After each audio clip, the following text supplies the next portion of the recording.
Welcome to Talk World Radio, a half-hour discussion of politics as if the people mattered. I'm David Swanson. This week on Talk World Radio, we are talking about Greenland, or what some of the people who live there call Kalalit Nunaat, probably pronounced differently from that. Our guest we are very fortunate to have with us is Vijay Prashad. Vijay is an Indian historian and journalist, the author of 40 books, including Washington Bullets, Red Star over the Third World, The Darker Nations, A People's History of the Third World, The Poorer Nations, A Possible History of the Global South, and The Withdrawal, Iraq, Libya, Afghanistan, and the Fragility of U.S. Power. But his most recent book, together with Grieve Chelwa, is How the International Monetary Fund Suffocates Africa. Lots to talk about. Vijay Prashad, welcome back to Talk World Radio. It's a pleasure. Nice to be with you, David. Yeah.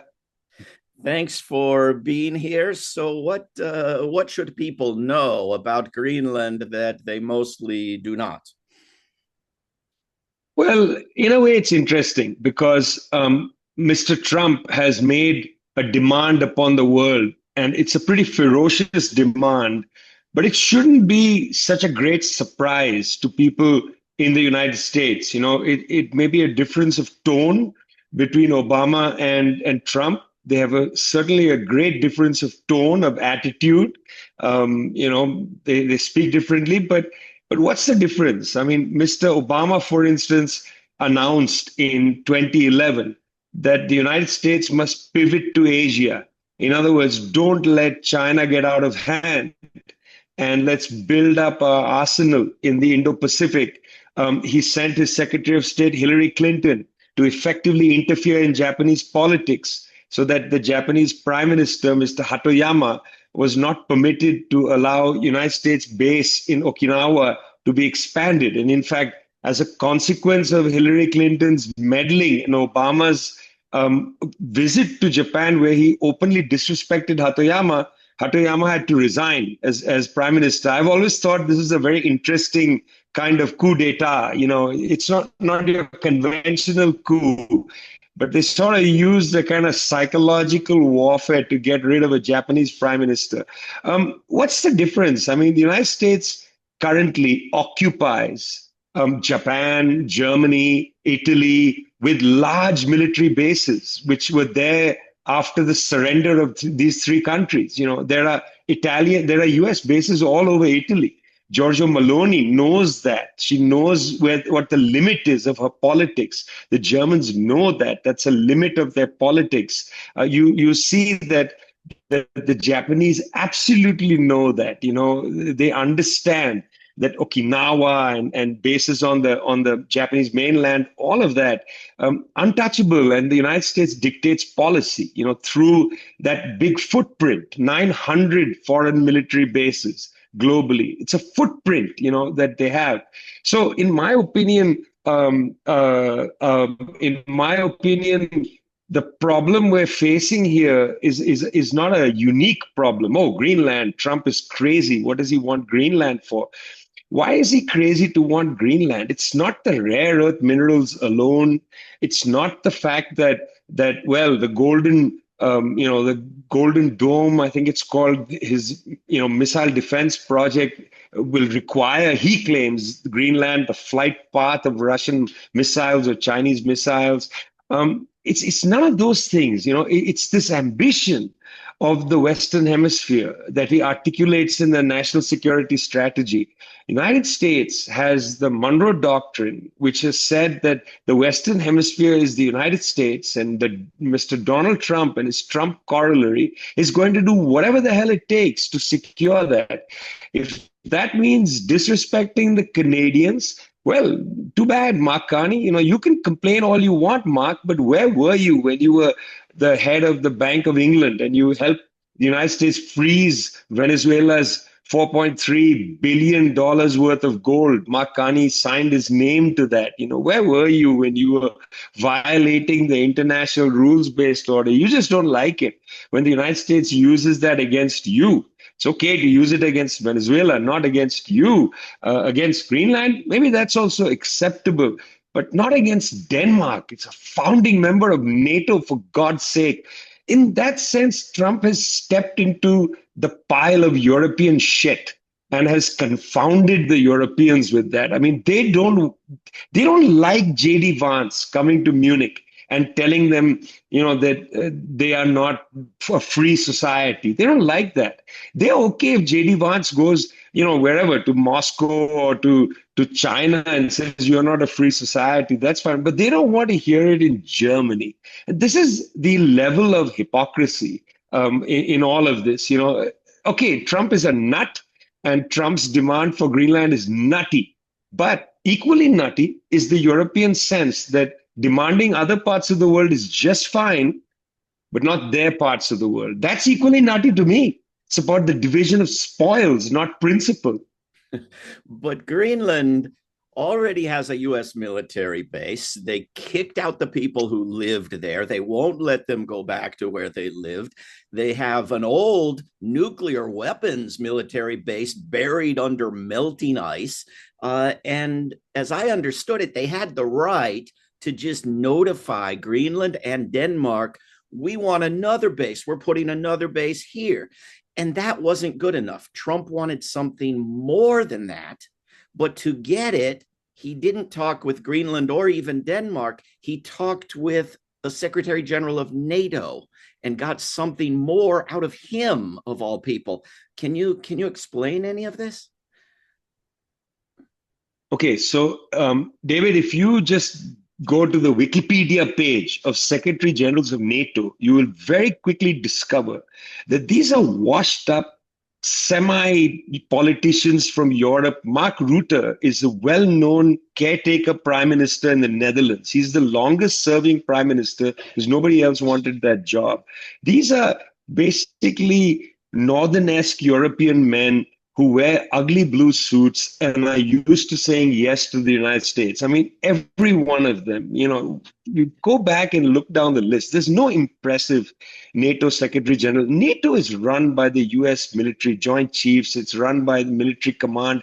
It's not run by this, person who sits there like Mark Rutte did, came to see Trump before the NATO summit in the Netherlands and said to Trump, we want to make the NATO summit in the Netherlands a great display of American power.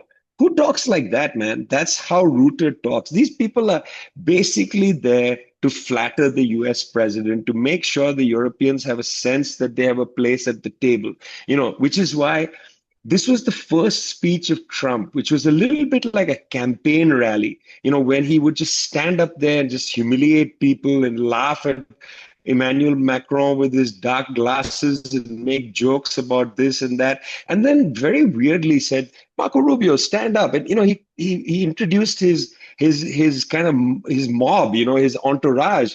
This is not done in these European settings. Prime ministers don't stand up there and say, my finance minister, take a bow. Trump is like Barnum and Bailey. He's like a circus performer. That was an extraordinary speech. I watched the whole hour and a half plus the Q&A.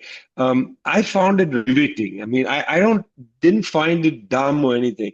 He spoke without notes. He made all these really hard-hitting, weird points that are there in the ether. We're going to take it. You said they have Greenland already. Yeah, but they don't. There's no flag on it. That's important to him. He tweeted a Truth Social thing about him being the president of Venezuela, just for the hell of it. He's like that. I'm an American boss, and I think people are wrong to look at polling data on this and say, 70% of the US is against the seizure of Greenland. Look, the last time the United States was able to get huge territory, I think was Alaska, was the Louisiana Purchase, or maybe it was 1/3 of Mexico. These were huge seizures of Alaska and of Louisiana and whatnot. I mean, Trump wants to build the biggest Trump hotel, which is not a hotel, which is called Greenland. I mean, he wants that to be American. He's a man who thinks like that. You think the new American century is no more? Let me show you. Did you remember the part where he said, what we did to Venezuela? You guys, you don't even know what we did. They couldn't even fight. you have no idea. We can do this to anybody. I mean, he was telling them, okay, dear Starmer, you think you're a hot shit, some human rights lawyer? If I want, I can grab you. I can extraordinarily rendition you to the United States for some crime, and nobody's going to give a crap about you in England. Okay, we can do this to any of you. Macron can peel you away from your wife and drag you and throw you in. I mean, it was an amazing part of the speech where he basically said, we can do this to anybody. This is a new kind of raw Americanism, which I think we need to appreciate. That, okay, 70% right now being polled, apparently, I don't know if this is correct, saying we don't want the seizure of Greenland or whatever. But if the Danes cave, which is not impossible because it's a tiny bloody country, if the Danes decide, okay, fine, you can have it. As it is, the Greenlanders keep wanting independence, you can deal with them. And so they sort of sign it over, and I don't even know what the international law in this is going to be. They don't have actually titular power over Greenland because apparently they have a bill that's given Greenland kind of home rule. But anyway, let's say the Danes say you can have it. United States get it. I can imagine ticker tape parades in, maybe cities in the US South and the Midwest or whatever, saying, yay, Trump got us this, 2.3 million square kilometers of terrain. If you put it on the map, it's like from California to Florida. I mean, it's a huge piece of land. Okay, he called it Iceland a few times. That's okay. But look at the triumph. I mean, this is Caesar riding into Rome, having seized most of Europe. But whether that happens or that doesn't happen, but Greenland gets a bunch more US military bases all over it, either one of those things seems really, really bad to me. But when corporate media outlets and European elected officials saw this and said, oh, we're not going to have World War III immediately. Instead, we're going to have something else that's not as bad as World War III immediately. They were ecstatic. They were relieved. They were thrilled. This seems to me to really lower the bar on what we demand of the world, to be happy with anything that isn't, starting an intra-NATO war among Western nations.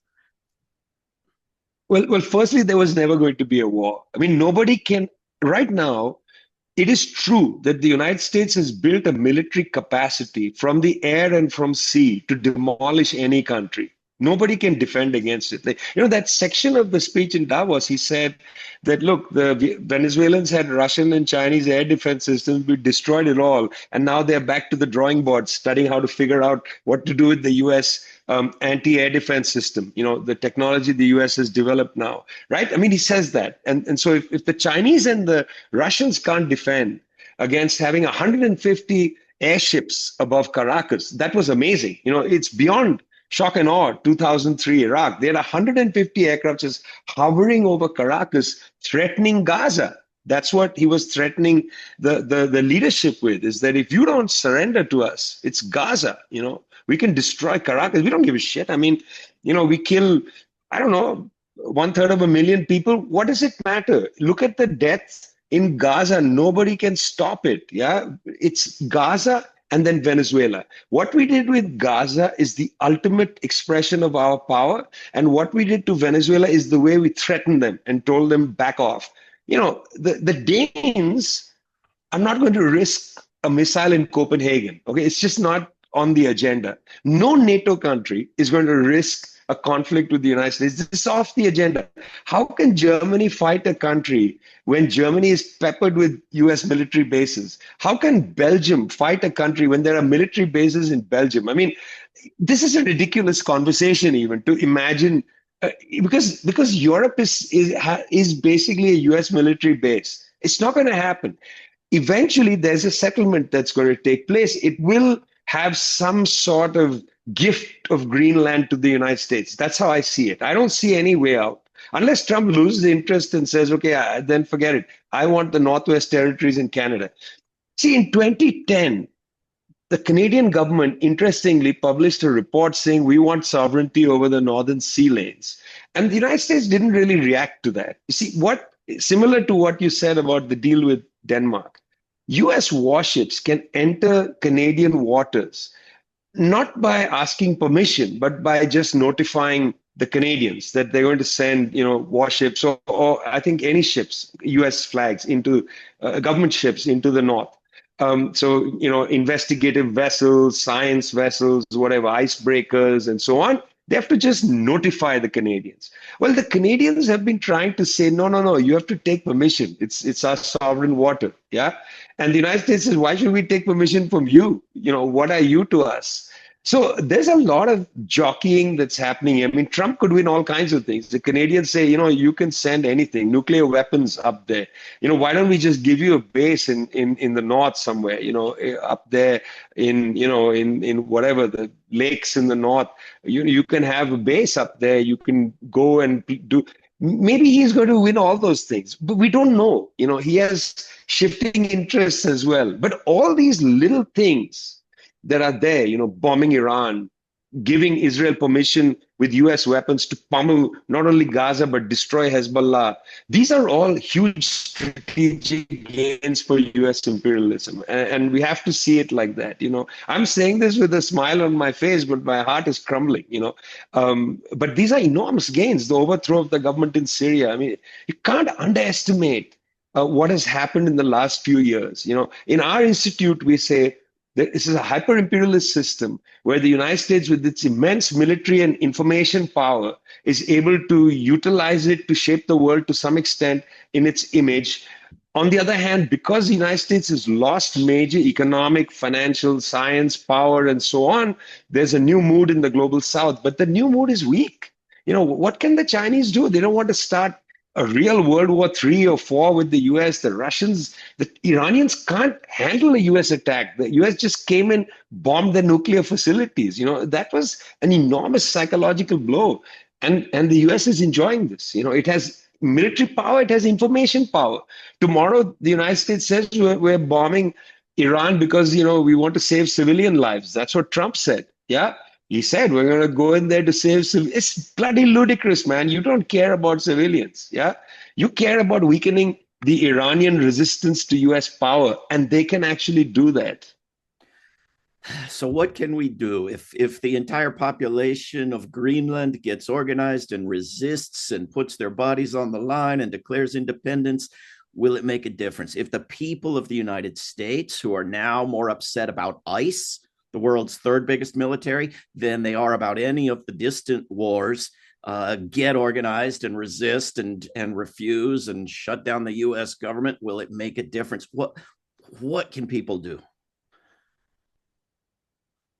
Well, firstly, I think the general strike in Minnesota was amazing. I mean, the fact that trade unions, even the AFL-CIO, comes out with a strong statement against ICE. I mean, I can't remember my feeble a memory of AFL-CIO radical statements that actually go against the government directly. I don't remember a political statement like this, strong statement, against what ICE is doing. Killing, in fact, AFL-CIO members, or affiliated members. I think that's a very strong statement that they made. And I think this is a powerful moment. It has put some backbone in the jelly-like bodies of Democrats. I mean, some backbone has entered their bodies. The fact that there's some discussion about holding up ICE funding or Homeland Security funding, some of that is there. I think this is very formidable. I think if people across the United States follow the lead of Minnesota, this is not a partisan fight. This is a fight about what does the United States want to be? Does it want to be a mediocre power within that has the might to bully the world into submission, to steal money, to hustle money out of the South Koreans and the $1 billion for a seat in the Gaza panel with Trump as the permanent president? I mean, is this the country you want to live in? Yeah, that's the question. It's an existential question to people in the United States. So I think, David, it is actually meaningful. In a way, the general strike in Minnesota was more meaningful than the million people that marched against the war in Iraq.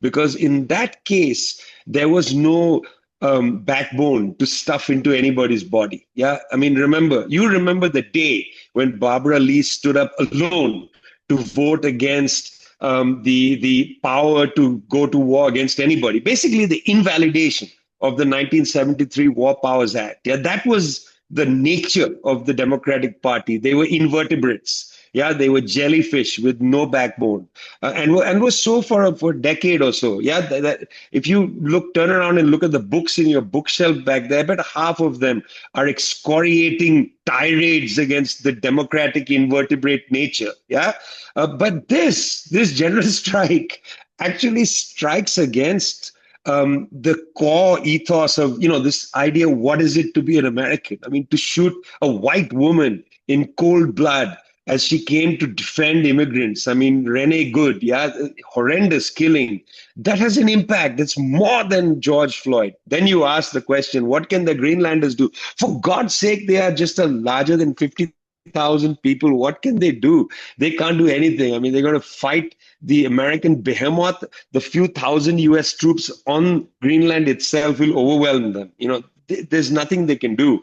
They don't need to be occupied. They're already occupied. Yeah, they've been struggling for some. It's a tiny population on a huge landmass.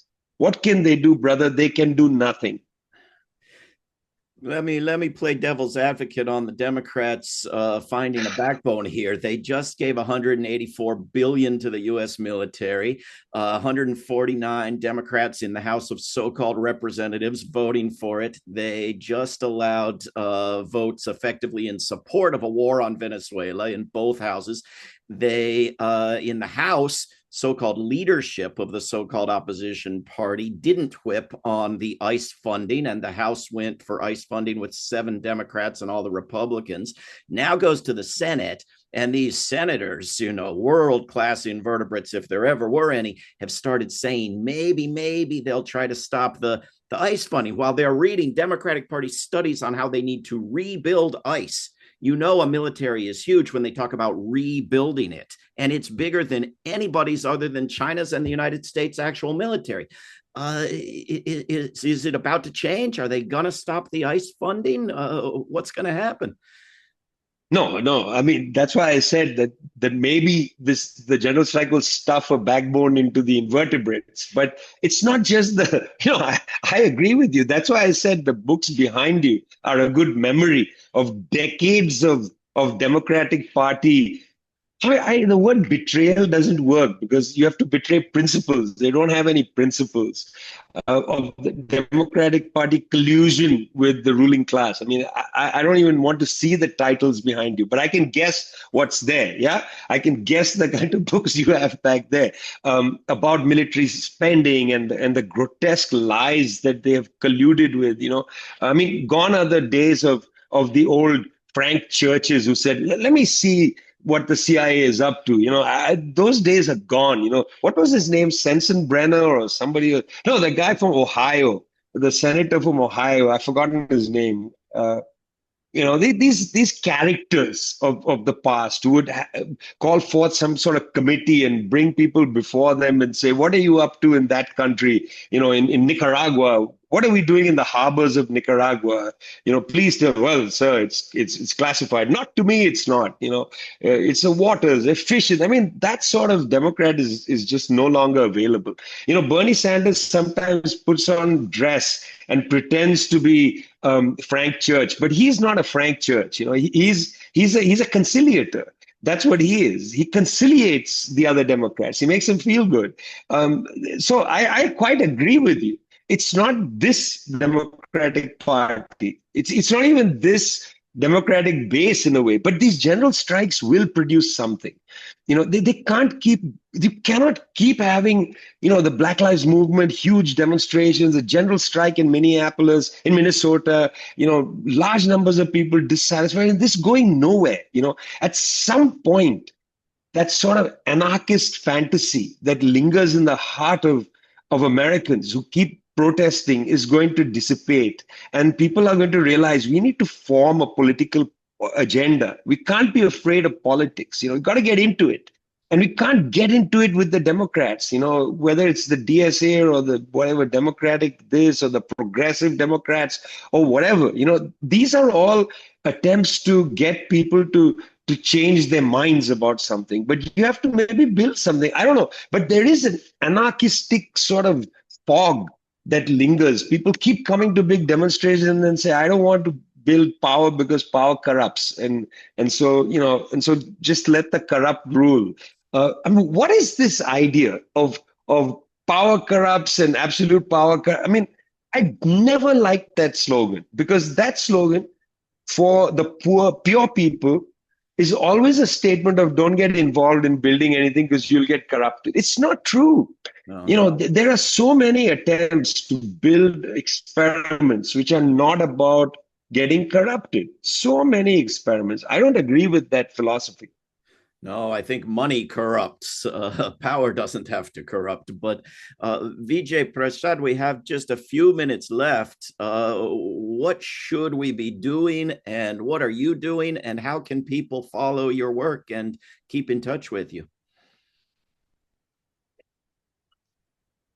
But sometimes, David, I think we're not doing enough. Okay. And that drives me crazy, because that's the worst attitude to have as somebody involved in trying to make the world better. Because you need to rest. I need to rest. We need to read a novel every once in a while. We can't keep thinking about this. It's not very good for our psychology. On the other hand, I am available at thetricontinental.org. We produce tons of material about the global South from the perspective of the global South.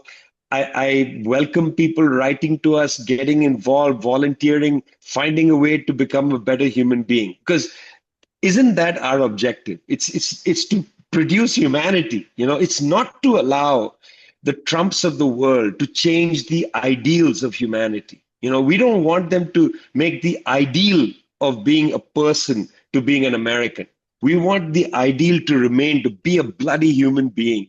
We're not born human, we become human. And our job is, as people in this business of communication, want to show people that they can be better than the governments that we have want them to be. Much better.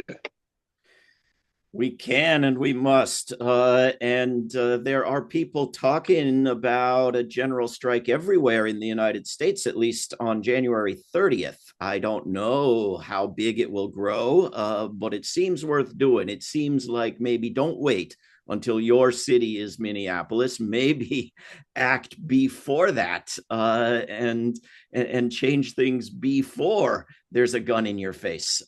We've got just a minute left. Vijay Prashad, do you think we can do a national or beyond national general strike on January 30th? January 30th is the day that Mahatma Gandhi was killed in 1948. It's an immensely symbolic date. And if people can organize it and pull it off in 4 days, we're talking 4 days away, please go ahead and do it. It would honor the old man. I'm sure he'd be extremely happy to say that, that was the day they killed me, and that's the day you're going to resurrect my spirit. Is a wonderful idea. I love it. We've been speaking with Vijay Prashad, historian, journalist, author of wonderful books. The latest is called How the International Monetary Fund Suffocates Africa. We'll have to talk about that on another program. Vijay Prashad, thanks for everything you're doing and for coming on Talk World Radio. Thanks a lot, David.